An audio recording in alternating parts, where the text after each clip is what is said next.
স্ত্রী এবং 2 সন্তানকে রেখে ছাত্রের সঙ্গে পালালেন শিক্ষক। এমন একটা বিষয় নিয়ে সোশ্যাল মিডিয়ায় বর্তমানে বেশ তোলপাড় চলছে। শিক্ষকেরই 8 বছরের ছেলের একটি আবেগঘন পোস্ট দেখার পর এ বিষয়ে আমরা গতকাল একটি ভিডিওতে বিস্তারিত বলেছি, কিন্তু সেই বিষয়ের দ্বিতীয় পার্ট নিয়ে থাকছে আমাদের আজকের এই ভিডিওতে। শিক্ষক তানভীর মোর্শেদ নাদিম তার ফেসবুক পোস্টে প্রথম স্ত্রী সম্পর্কিত নানা রকম চাঞ্চল্যকর তথ্য ফাঁস করেছে। আর এসব বিষয় নিয়ে আমরা আজকে ভিডিওর মাধ্যমে আপনাদের সামনে তুলে ধরব, তাই পুরো বিষয়টি জানতে হলে এক ফোঁটা ভিডিও কিন্তু স্কিপ করা যাবে না। Hello viewers, welcome to viral video channel. তাহলে চলুন আর দেরি না করে শুরু করে দেওয়া যাক মূল ঘটনা। শিক্ষক তানভীর মোর্শেদ নাদিম জানিয়েছেন, তার প্রথম স্ত্রী নাজনীন নীলার সাথে তার বর্তমানে কোনো ধরনের সম্পর্ক নেই বললেই চলে। তবে এমন অবস্থায়ও তার সকল প্রকার ভরণ পোষণের দায়িত্ব তিনি পালন করে যাচ্ছেন। তার সন্তানদের সকল দেখাশোনা করে যাচ্ছেন দূর থেকে।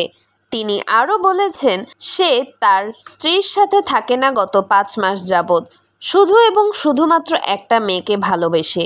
আর সেই মেয়েটি হচ্ছে তার 10ম শ্রেণীর শিক্ষার্থী তানহা। আর তার প্রথম স্ত্রী নীলার অমানবিক কষ্টদায়ক আচরণের কারণেই তিনি নীলার সাথে থাকেন না। সেই খবর কেউ রাখে না। নাদিম নিজেও চান না কেউ এসবের খবর রাখুক।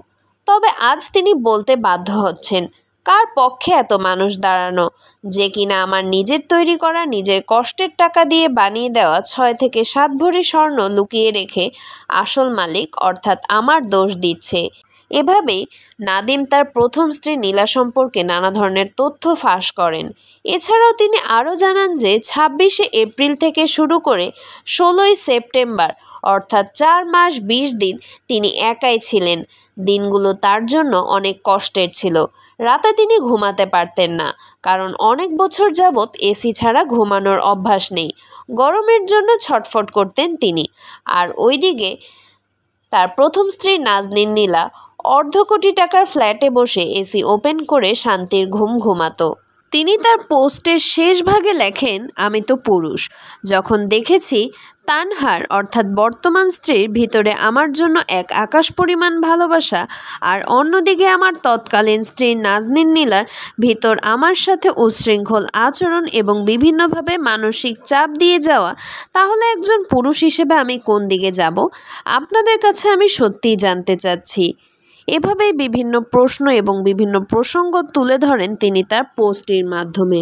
ভিউয়ার্স, আপনাদের কাছে আমরা জানতে চাই, এই 2 পক্ষের বক্তব্য শুনে আপনাদের আসল দায়ী হিসেবে কাকে মনে হচ্ছে?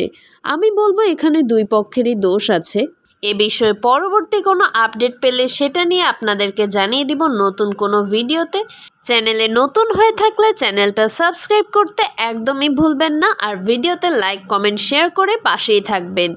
পরবর্তী ভিডিও দেখার জন্য সকলকে আমন্ত্রণ রইল। ধন্যবাদ।